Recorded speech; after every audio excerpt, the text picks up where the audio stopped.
کے سامنے دھیان سے سننا، ہمیں دکھ ہے کہ اس مصیبت میں گھوڑوں کی ٹانپوں کے نیچے لاشیں کچلی جا رہی ہے، پھر بھی نماز نہیں چھٹی. اور یہاں عاشورہ کے دن مسجدیں ویران ہو رہی ہیں. مسجدیں چھوڑ کر میری قوم مولا حسین کے نام کے جلوس نکال رہی ہے، اور جلوس پر مجھے اعتراض نہیں. ہم جلوس کے منکر نہیں ہیں، نہ میلاد کے جلوس کے منکر ہیں، نہ شہادت کے جلوس کے منکر ہیں، لیکن اس جلوس میں تم ناچو گے،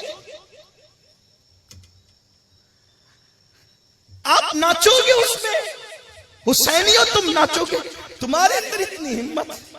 حضرت علاؤالحق پنڈوی رحمت اللہ علیہ جو مخدوم اشرف جہانگیر سمنانی کے پیر تھے، مائے محرم کی ان تاریخوں میں جس میں مولا کی شہادت ہوئی ہے، آپ کے آنسو نہیں تھمتے تھے، روتے رہتے تھے.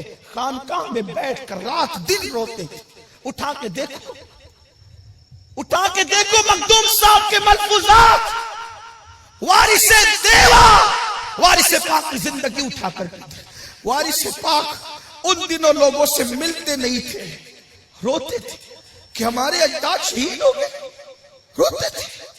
اور تم ناچ رہے ہو، وارث پاک کے ماننے والوں تم ناچ رہے ہو، مخدوم سمنا کے ماننے والوں تم ناچ رہے ہو، علاؤالحق پنڈوی کا نام لینے والوں تم ناچ رہے ہو. میں پوچھتا ہوں، جس کے یہاں جس مذہب میں بارات میں خوشی میں ناچنے کی اجازت نہیں ہے، وہ شہادت حسین پہ کیسے ناچ رہے ہیں؟ تم نے یہ جواز لایا کہاں سے ناچنے کا؟ کہیں ایسا تو نہیں کہ شیطان نے تمہیں یزیدی بنا دیا؟ اس دن حسینی کیسے ناچ سکتا ہے؟ اس دن تو لوگوں کی کیفیت جدا ہوتی. ناچنے کا تصور ہی مذہب اسلام میں نہیں ہے. کب تک جہالت کرو گے؟ اور سنو، میرا تو ایمان ہے کہ شہید زندہ ہے، اور میرا حسین تو سید الشہداء ہے، وہ شہیدوں کا سردار ہے. وہ اپنی قبر انور سے تمہیں بھی دیکھتے ہیں، ہمیں بھی دیکھتے ہیں. جب شہادت کے دن وہ تمہیں ناچتے دیکھتے ہوں گے تو ان کے دل پہ کیا گزرے، ان کے دلوں پہ کیا گزرے. اسی دن علی کے لیے علی اکبر کا لاشا اٹھایا تھا کہ تم علی اکبر کے لاشے اٹھانے کے دن ناچو گی. کیسے اٹھایا تھا لاشا علی اکبر کا؟ ابن عساکر نے لکھا ہے کہ جب 18 سال کے علی اصغر میدان کربلا میں گئے تو ان کے سینے میں نیزہ ڈال دیا دشمنوں نے. جب نیچے گرے آواز لگائی میرے ابا میری مدد کرو، تو مولا حسین مدد کے لیے گئے تو علی اکبر نے کہا ابا جی میرے سینے میں بڑی تکلیف ہے، میرے سینے سے آپ یہ نیزہ نکال دے، میں اب بھی لڑ سکتا ہوں. 56 سال کی طاقت اکٹھا کی. اس 56 سالہ عمر، 56 سال کی عمر میں آدمی کی طاقت، انسان ڈلنے لگتا ہے. اور پھر وہ بھی اتنا نڈھال جو صبح سے لاشی اٹھا رہا ہو، جو صبح سے لاشی اٹھا رہا، اور وہ بھی حضرت عباس کی شہادت کے بعد. مورخوں نے یہاں تک لکھا، علامہ عبدالسلام رضوی رحمت اللہ علیہ لکھتے ہیں کہ جب عباس شہید ہوئے تو امام حسین نے کمر پہ ہاتھ رکھ لی اور جھک کے کہنے لگے عباس تیرے جانے سے میری کمر ٹوٹ گئی. حضرت عباس کی شہادت کے بعد 18 سال کا جوان بیٹا کہتا ابا میرے سینے سے ذرا یہ نیزہ نکال دے، میں ابھی بھی لڑ سکتا ہوں.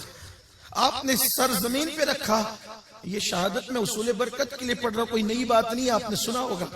ابن عساکر کہتے ہیں جب نیزہ نکالا اس سینے سے تو نیزے کی انی پر حضرت امام علی اکبر کا دل نکل آیا. یہ قربانی کب یاد کرو گے؟ ناچو گے تم اس دن، ڈی جے بجاؤ گے، ڈھول پیٹو گے تم، منع کرنے والوں کو یزیدی کہو گے، کیا کہو گے تم؟ خارجی کہو گے، ناصبی کہو گے. حق بات کہنے والوں کو تم یہ سب بکتے ہو. تم نے کون سا حسینی جیسا کام کیا؟ میں چیلنج کرتا ہوں، تم نے شہادت کے دن ناچنا شروع کیا ہے نا، مجھے نبی کے گھر میں شادی کے دن آپ ایک دن کا ناچ بتا دیں. میرا چیلنج ہے. جہالت کی وادیوں سے نکلو، اہل سنت کے مسلک کو بدنام مت کرو. وہابی دیوبندی باطل فرقے کی محنتوں سے جو بدعقیدہ نہیں ہوتا وہ تمہارے کرتوت سے بدعقیدہ ہوتا ہے. وہ بتاتے دیکھو یہ سنیت ہے، یہ سنیت ہے، یہ ناچنا سنیت ہے، شہادت کے دن ڈھول پیٹنا سنیت ہے. کہاں سے ثابت کرو گے یہ سنیت؟ امام حسین کو سر سجدے میں کٹائے اور تم اس دن ناچو. میری بات بری لگے گی آپ کو لیکن حق ہے. اور تو